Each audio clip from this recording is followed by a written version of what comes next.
Guys, what's going on? It's Joe from Gadgetry Tech, and I'm just making a quick video today because Audeze is updating the Maxwell 2. Obviously, I released my review about a week or two ago, and based off the launch firmware, which kind of changed some things from the prototype firmware that I got prior to release.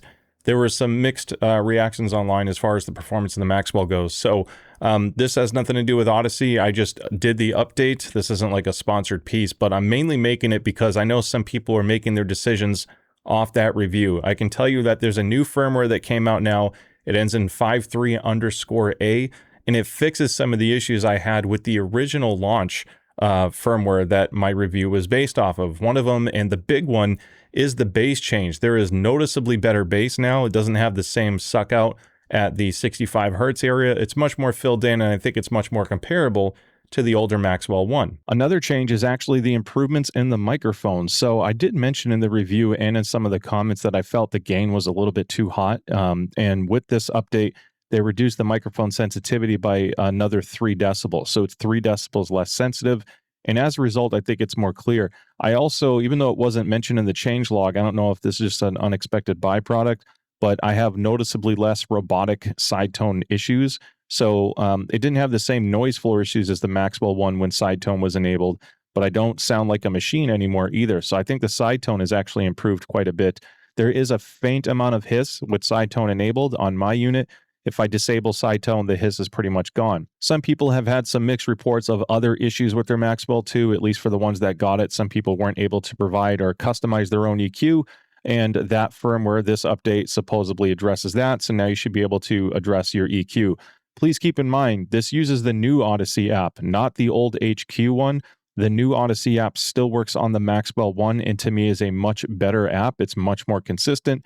And with this firmware update, everyone should be able to do their own custom EQ. I've also seen some reports online of some people having issues with either Sidetone hiss in general, or some robotic issues with the Sidetone stuff.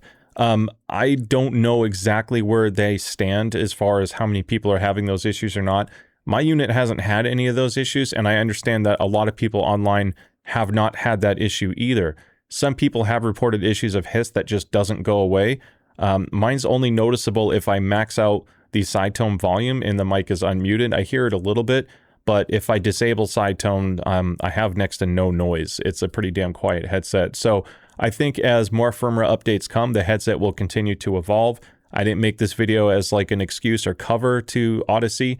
I think some of these bugs should have been worked out at launch, but it is nice to see that there have been improvements, and as major changes happen, I will be sure to cover it on my channel. So once I get my new measurement rig, I'll update the site and links to also include the new measurements, but I just wanted to give you an update for where it stands now. Now, you probably noticed that I'm not wearing stock pads, and I'm really excited to say that we're getting close to the release of aftermarket pads for the Maxwell 2. When I say we, I don't work for Wicked Cushions. I'm just really grateful that the owner has been letting me kind of prototype my own pad, my own vision for what I wanted for a pad. He is also making the new freeze pad for the Maxwell 2, and these are pretty close to release. They're pretty amazing pads.